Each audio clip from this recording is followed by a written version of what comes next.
Fierce Education targets higher education leaders, administrators, and faculty, and those driving technology adoption decisions in this new blended learning world. Go to www.fierceeducation.com for all the latest news, tips, and successful case studies of what higher education institutions are doing to better student engagement, ensure equal access, and improve the assessment process. That's www.fierceeducation.com. Welcome back, everybody. It's your time to EdUp here on the EdUp Experience podcast, where we make education your business. Dr. Joe Salustio here with you again. And I got to tell you guys, I know I say I'm excited every single time that I come and do an episode, because that's basically true. I am excited every time I do this. I'm literally standing in my office here at Lindenwood University, where I'm transitioning from California to Missouri. I got my microphone stand, got my sound effects ready, and I have a co-host that I've been chasing for months. And she's got a large infrastructure. There's a lot of people that you have to go through to get her. But once you get her, she is like the coolest woman you'll ever meet in your life. And she dresses like a total champ. Here she is, ladies and gentlemen. And I have to tell you, she is amazing. Her name is Dr. Lorraine Stomsky, and she is the Senior Vice President of Associate Learning and Leadership at Walmart. Amazing. What's up, Lo? What is going on? Really appreciate the kind words. I've never been described as being chased before, so that's very funny. I have been chasing you for quite a while. That's okay. You know what? I got you now. You're here, and you're Don't take it personally. It's all good. I didn't take it personally. I was just banging my face against the wall, going, "How do I get her on this podcast?" But that's okay. They're gonna fix my wall for me. I'm so glad you're here because, you know, as I told you, and honestly, we had this conversation just before we got on this podcast, how good you are on the microphone and how awesome you are with your knowledge about higher education and learning. You only oversee the learning pathways for 2.3 million people, which is just a small group of folks. So, small. Yeah. Yeah. False. That's okay. That's a false statement, but I make many of those here on the EdUp Experience podcast. I will tell you, we have a great guest. We're going to have a great conversation, and I got to get it ready for him. Here he comes, ladies and gentlemen.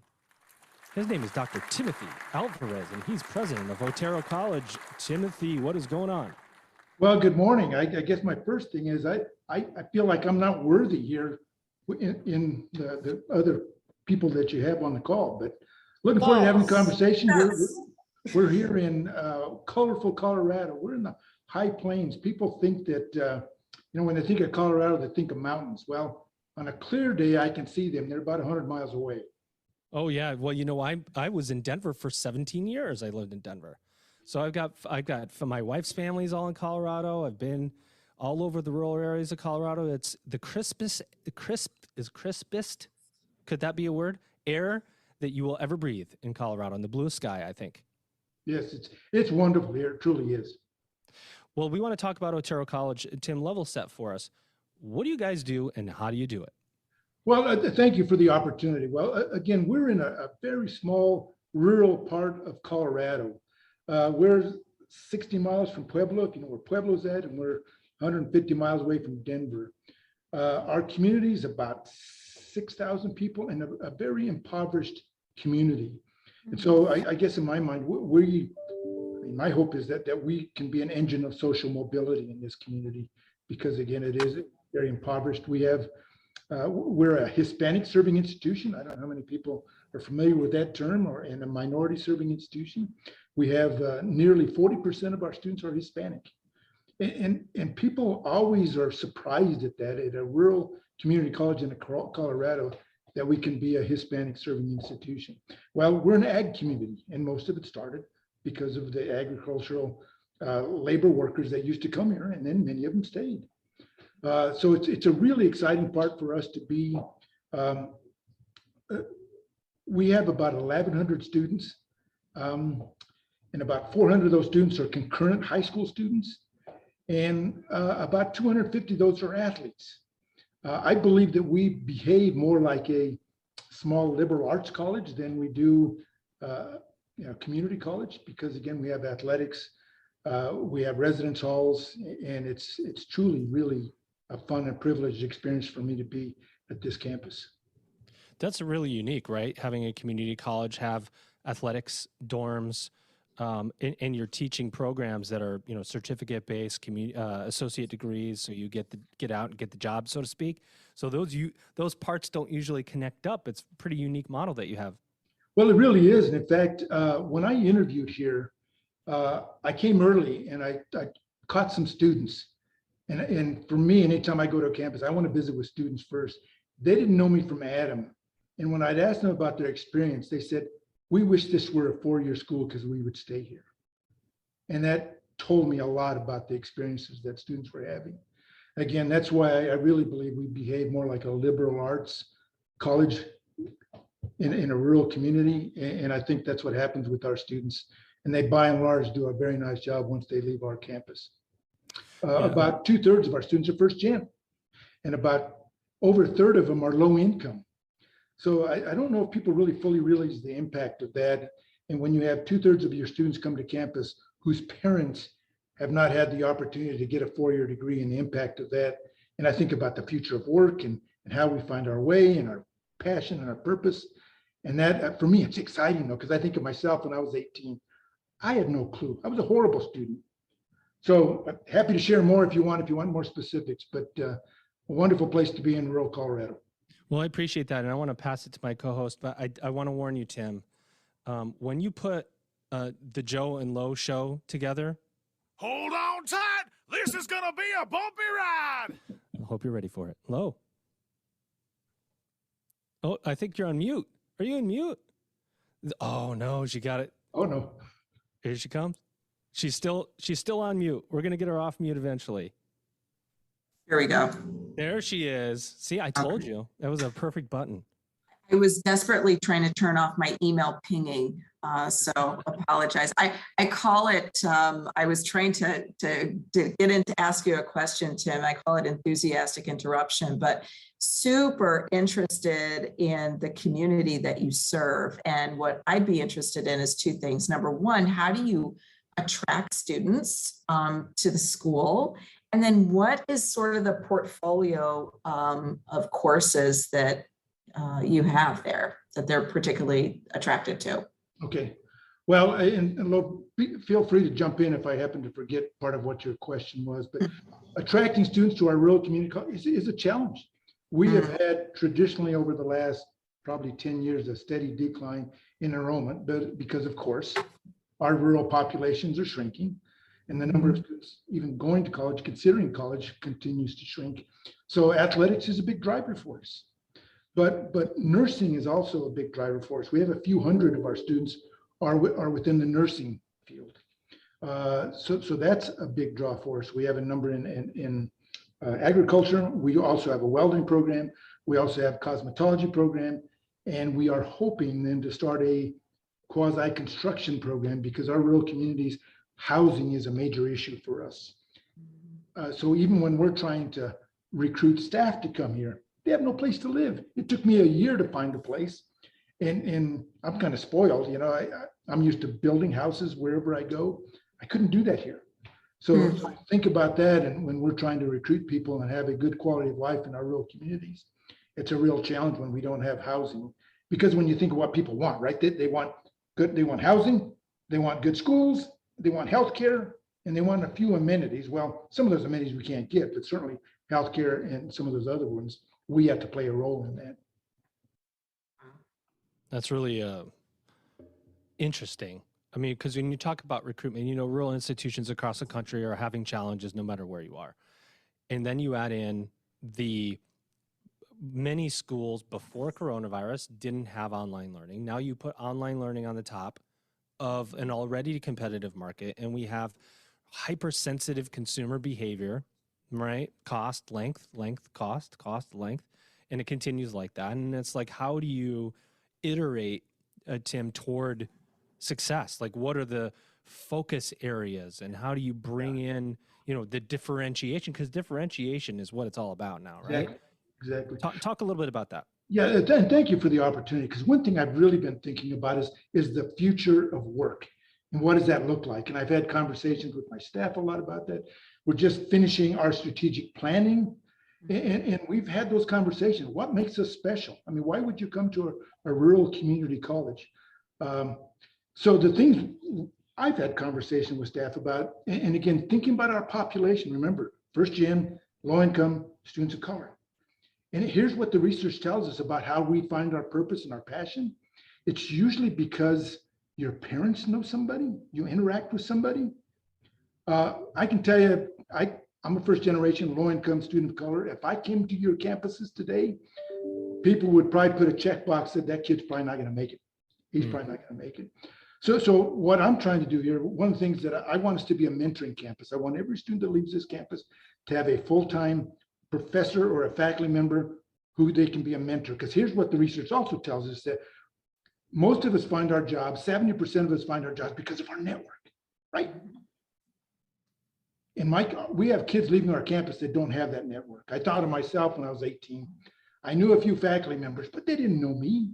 I never had a faculty member call me in their office and said, sit down, kid, let's have a conversation about where you're going. And again, when I think about how we help people find their passion and their purpose, we need to have some of those really thoughtful conversations with them. And we need to plant seeds really early about the future. Because when you think of those populations I mentioned, we undermatch careers, okay? If you'd have told me when I was 18 that I have a master's degree, a Ph.D., and be a president of a university, I'd say, no way. That's only for smart people. Again, so I think of my population, we have to help them dream. We have to plant seeds early. And research tells us that if we can do that, they'll be more inclined to overcome obstacles in the present. But then I also think of the definition of insanity. Right? We want students to do this different. We want them to find it, but we're not doing anything different on campus. So we're trying to do some things kind of creatively and thinking about what's the first few days of classes look like. And for me, it really should be faculty members having conversation with students to say, okay, what do you want to be? What difference do you want to make in the world when you finish school? And not talk about degrees or majors, but what do you want to do? And then continue to have some of those conversations. So when they leave our campus, I want them to have good sense of self, to say, okay, I know who I am, I know where my strengths are, and here's some things that I think I want to do, because the likelihood of them having a job and working 50 years and getting their gold watch and retiring is not very likely. We have to Yeah, not going to happen. Lo, let me bring you in here, because everything that Tim was saying, low income students, maybe students, people, adults even going to school for the first time, whether it's community college for skills. You oversee this learning ecosphere for 2.3 million associates at Walmart. These must be issues that you are considering all the time on how to take people and move them through to opportunity. Yeah. I mean, Tim, as you were talking, I have such admiration for what you're doing, because you're clearly purpose driven. And you know, at Walmart, we have our Live Better You University, and that was really designed for first opportunity to go to school. And if you know the historical context of Walmart, right, the reason why Walmart evolved was to service our, you know, communities that are in rural areas. So it's just, this is why I was really excited to come in and co-host and be part of this conversation. And I have a question, if it's okay, I'd like to ask, which is, what you talked a little bit about some of the support that you're thinking about. Are there other support services that you are deploying or putting in place or experimenting with it at your college? Yeah, a number of things. And thank you, Lorraine. And I guess what most people don't know about me is that I went back to school when I was 32 years old.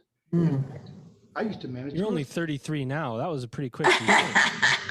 Well, he's a charmer, that one. I don't know where you got your education, but well done. Yeah. So I was 32 years old, and actually I used to manage a grocery store. I did that for 11 years. Ah, great. So I have this great compassion and understanding and appreciation for people who have to work jobs in retail. They are tough.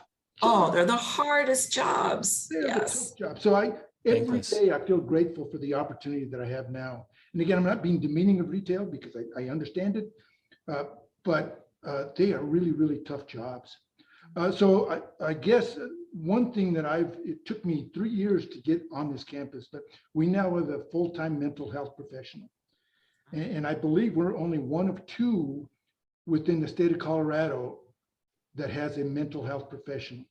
Look at the students that are coming to us, the challenges that they have. I mean, if you watched the Olympics this last year and you saw what happened with Simone Biles, Simone, yeah. and understanding that we have a campus with a lot of athletes, we have to help these kids understand and access services with mental health. And so our mental health person, she has been busy. So that is good. Again, I mentioned a mentoring campus. I want all of our students to have somebody back on campus that they can say, will you be a reference for a job? Will you write a letter of recommendation for me? And there's this concept that I, in fact, just last week I got from one of my former students, and it's called a warm demander. And I want all of our faculty and our staff to be a warm demander where you have compassion and understanding for students, but you have high expectations for them. And you continue to challenge them to be the best versions of themselves. When they fail, you help them pick them up, but understanding that failure is a part of life. So those are a few things. And then again, the whole career thing, career development thing. I don't know if you're familiar with NACE at all. It's the National Association of College Employers. There's a whole list of things that employers want of our students. So I've asked our faculty, where are those in our syllabus? And if they're not in our syllabus, should they be? And if they aren't, then we have to come up with other experiences, co-curricular or otherwise, for students to get those kind of skills. I mean, because that's like the most important thing in higher ed to deal with. And it sounds like the simplest thing in the world. Like, why are these employer skills that Walmart wants not in the curriculum of XYZ University? Exactly. And then we in higher education find out, wait a second, it's actually not that hard to get. It's hard to get all these people to do that. And it's like, hello, do you want students or not? Yeah. I mean, when I visit employees, the first thing they want them to show up, right? Show up. Yes. And when Show up. Please show up for your job, everybody. We allow them to come to I think in my mind, students are interviewing every day, right? They're interviewing every day. So if you show up to class every day, you're on time, you're prepared, those are kind of skills that I want from my employees, right? Oh, yeah. Every day have the opportunity to role model that and hold students with high expectations. Fierce Education is the place where higher education leaders, administrators, and faculty, and those driving technology adoption decisions in education can access proven methods and best practices as they rethink pedagogy and business models in the new blended learning world. Through its website, www.fierceeducation.com, virtual events, and newsletters, Fierce Education focuses on rethinking higher education in a blended learning world. Fierce Education's key tenets are to use technology for teaching better and reaching learners everywhere, addressing business model changes required to move forward, and workforce preparation for adult learners who are out to reskill. That's www.fierceeducation.com. Interesting. Well, speaking of high expectations, I have very high expectations. Both of my co-hosts and guests here at the EdUp Experience, in fact, I feel bad for anybody that hasn't listened lately because we like to do a little something, a little mid-episode game that we're going to play today, which you don't know about. Are you guys ready? No. If you aren't ready, it doesn't matter. We're going to do it anyway. We're going to do it anyway. Here we go. Ladies and gentlemen, welcome to another episode of Higher Ed Word Association with your contestants here, Timothy Alvarez and Lorraine Stomsky. This is where I give you a word, a higher ed related word or business related word, and you get to say what it means in your context. Please don't give me a one-word answer. Elaborate, because otherwise this is a really short train wreck episodes of Higher Ed Word Association. But I do want to find out what are the first things that come to your mind when I give you this word. Okay? We got 4 words. This is the way we're going to do it. This is how we do it here at the EdUp Experience, and this is why I never get any of my guest co-hosts or guests to come back, because I like to surprise them with things. Anyway, here we go. We're going to go with you, Tim, first. Your first word, recruiting. What do I think about recruiting? I guess the first thing that comes to mind is, what is our value proposition, right? And what are we selling to students, to adult students, et cetera? So I guess that's the first thing that comes to mind. Lo, recruiting. Hardest job right now in the industry. And I couldn't have said it better Tim. It's, how are we, and I use this term, I think before, which is like, how do you really understand the students that you're trying to draw in and create that super personalized one size fits one experience for them so that they feel exactly what you've been talking about, cared for, supported. You're building resilience, you're being, what was the word you used? Tough demanding or warm demander? Warm demander. I just like love that. that term. I thought that was just so cool. Okay, here we go. Number 2. Lo, you get to go first this time. Skills. Skills, it's what everybody's trying to solve for, and nobody's got the answer. And I think, to me, skills are really important. I think it's the focus of what everybody is trying to, as I said, figure out. But I look at the whole person and their experiences, their, attributes, their history, their willingness, their openness, their resilience, their grit. That to me is much more valuable than just simply looking at this with a narrow lens of skills. I love the word grit. It's like one of my favorite words, and it's so hard to quantify and identify, but you need it. Speaking of grit, I know Timothy Alvarez has it. Your word is skills, my friend. Skills. So I guess one of the first things that comes to mind when I think about skills is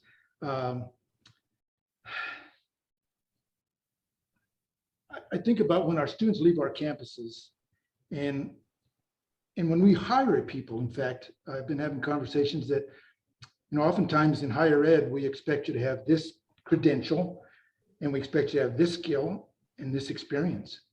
So I guess the thing I'm thinking about is, how do we help students when they leave here really have a skill, something that they can fall back on?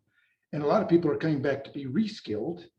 And what the future tells us about the people that are going to be successful are those people that have people skills.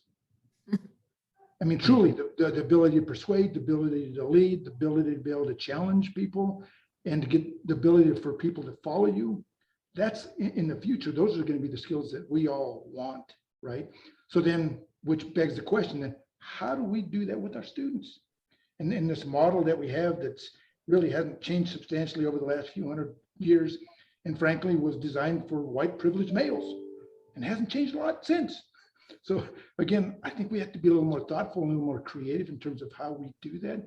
And again, think about those skills that we want kids to have when they leave our campuses, and be thoughtful about that. I love this. Ready for this one, Tim? Yes. Degree. Oh gosh, that's we are challenged as a country. The value of a degree has really been challenged lately, and frankly, it probably should. In fact, some of the people that we've been hiring lately, I've been wondering, do they need to have a master's? Do they need to have a bachelor's? And going back to the skills question, if I get somebody that has integrity, work ethic, curiosity, and the willingness to learn and not being afraid of failure, gosh, you can train a lot of things, right? But I can't train those things. So, but yet I think we need to continue to make sure that we have value in our degree. And I think if people come away with those skills and those kind of work ethic, et cetera, it will add more value to that degree. Low degree. Try not to sound too controversial, but I will say that degrees can be valuable, but I believe that degrees are the way that we look at them today is archaic and very exclusionary, and they're not inclusionary.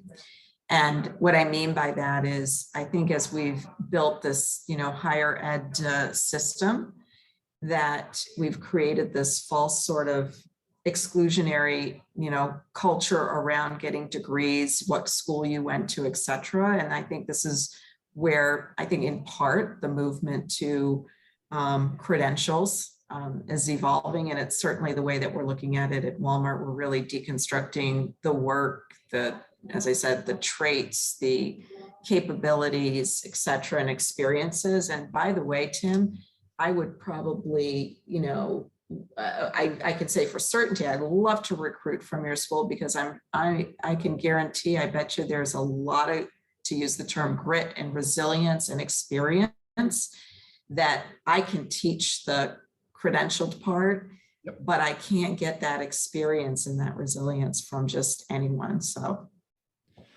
Well, there you go, ladies and gentlemen. This is why I do Higher Ed Word Association, because the greatest things come from not preparing. Okay, now that that's over, and you guys probably hate me for putting you on the spot, Lo, I'm going to turn it over to you and see if you have any future, any additional questions for Tim. I do. And one more question, which is, you talk about just the community itself, rural community, and believe it or not, I grew up in a really small town. So this, again, really resonates with me personally, which is, how do you then, after someone comes and gets their degree and, how do you get them out there and open to maybe even moving outside the community if need be, right? I'm assuming that, in a lot of rural communities, there's such a tight connectedness, right, to family. And how do you approach that at your school? Yeah, well, frankly, I think we have the opposite problem, right? Most of our kids leave us. And again, remember that I'll paint you the picture again. So we have about 1,100 students.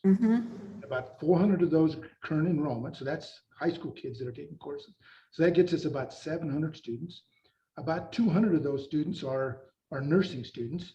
And a number of those will stay, but a number of those will go away. Okay, so that gets us, in the neighborhood of about 500 students. And out of those 500 students, about 250 of those are athletes. And many of those are not from the area. And they, by and large, transfer on. So they don't come back. Okay. Although when I visit with them, they just love being on a small campus again. And sometimes we spoil them, probably to a fault. And then they go on and they're successful. And what I want them to do is, and that's probably what we don't do a good job is, in fact, I was visiting with a student yesterday. I said, go away, but come back. Okay, because we need people like you to go away and come back. Now, again, in our community, we have a few manufacturing companies. We do have a Walmart, but that's really it. We don't. All the other companies are mom and pop stores. So one thing, I guess, in my mind that I think we need to do more of is to do more entrepreneurial training. That some of these kids might want to stay here and create their own businesses. Because I don't see Starbucks coming in. I don't see Chick-fil-A coming in. So we have to be more creative and be more entrepreneurial, in my mind, in order for these small communities to thrive. This campus, although we are a small campus, we contribute almost $50 million per year in terms of economic to this community. So that's one thing I don't think people fully realize. So I wish we could keep more people here, but again, not as many employment opportunities, so that makes it a challenge too. Well, at least you do have a Walmart, and you don't really need anything else, to be honest. This is a part in the episode here where I'd like to beg Lo to come back again and co-host with me. And this is why I'm plugging Walmart and making sure that she had a good time. Anyway, I have sad violin music, and I couldn't figure out how to use it, but maybe I've convinced her. Tim, we always like to ask our guests two final questions to end the episode. Number one, what did we miss about Otero College? What do you want to say? What's the website? Anything you have coming up? New programs? Basically, I want you to take the microphone and plug the heck out of your college to say whatever you want to say. Yeah, and then number two, when you're done, what do you see as the future of higher education? Okay. Well, thank you for that. So I consider us to be the best rural community college in the state of Colorado. And again, thinking of some of the things that we've talked about, that my hope is that when kids leave here, they say, man, that was a lot of work, but I feel prepared for my next step, whether that's the world of work or whether that's to go to another community or another college to finish their degree. Again, I hope that people feel that when they leave here, that they have a mentor, somebody they can look back in, somebody who can help them and challenge them to look at getting advanced degrees. Again, I told you my population is, they're going to undermatch careers. They're not going to think about getting master's degree, PhDs. Our job is to make sure that they think about some of that. So when they leave here, they're thinking of the future and things that they'd never ever thought of. Because I get to do things my parents only dreamed of. I get to That's do amazing. that. So my job is to help our students do that. Again, we are starting a construction program, and what we're hoping to do is to really get some of our debilitated houses within our community, get them rehabilitated, hopefully sell them, rent them, et cetera, and just have this model where we can continue to do this in our community. Because we have to. Again, if we're going to try to recruit and have people stay here, they've got to have quality housing. So that's one of them. What do you see as the future of higher education, Tim? Oh gosh, it's a challenge, but I have to tell you, I have this concern. You're probably familiar with the term of social trust. Mm-hmm. So they've been studying this for, I think, like 80 years now. And as you know, whether it's with government or with our Congress, the level of trust in our institutions has been fading. And that's because, in my mind, we have sometimes leaders that do disingenuous things. And so people continue to get this lack of trust. We need to, in my mind, continue to build trust with our community by doing what we're saying that we're doing, do with integrity, make sure that we're good stewards of our dollars, but also that, you know, when our students leave our campuses, again, that they have those employability skills, not just knowing the Pythagorean theorem or how to conjugate a verb, but some of these things that I think we've been talking about today, again, really the skills to be successful in the world. And what I call the adaptability quotient, because the likelihood that these kids are going to be in a discipline or a career that's nothing related to their degree is very likely. Yep. But if they have work ethics, those other types of skills, they're going to be able to manage this world just fine. Wow, what a powerful episode! I got to tell you guys, sometimes when you put together a group of folks, you get magic, and this has been magic here on the EdUp Experience today. First, want to thank. Let me just ask my co-host here: did you have a good EdUp Experience today, Lois Domsky? Of course. I look forward to more. It was great conversation. Really enjoyed meeting you, Tim. I'll pay you that $20 later. Thanks for saying that. And Tim, how was your EdUp Experience today? I tell you, as you can tell, I love what I do. And anytime I get you have a lot of passion, my friend. To talk about my campus and to let people know that this is the best rural community college in the state, it's a privilege to do what I do. And look forward to continuing this and making this the best rural community college in the state. Come see us. Come see us at Otero College. Ladies and gentlemen, my guest co-host today, Dr. Lorraine Stomsky, and my amazing, incredible, passionate guest, Dr. Tim Alvarez, president of Otero College. Ladies and gentlemen, you've just EdUp'd. Fierce Education targets higher education leaders, administrators, and faculty, and those driving technology adoption decisions in this new blended learning world. Go to www.fierceeducation.com for all the latest news, tips, and successful case studies of what higher education institutions are doing to better student engagement, ensure equal access, and improve the assessment process. That's www.fierceeducation.com.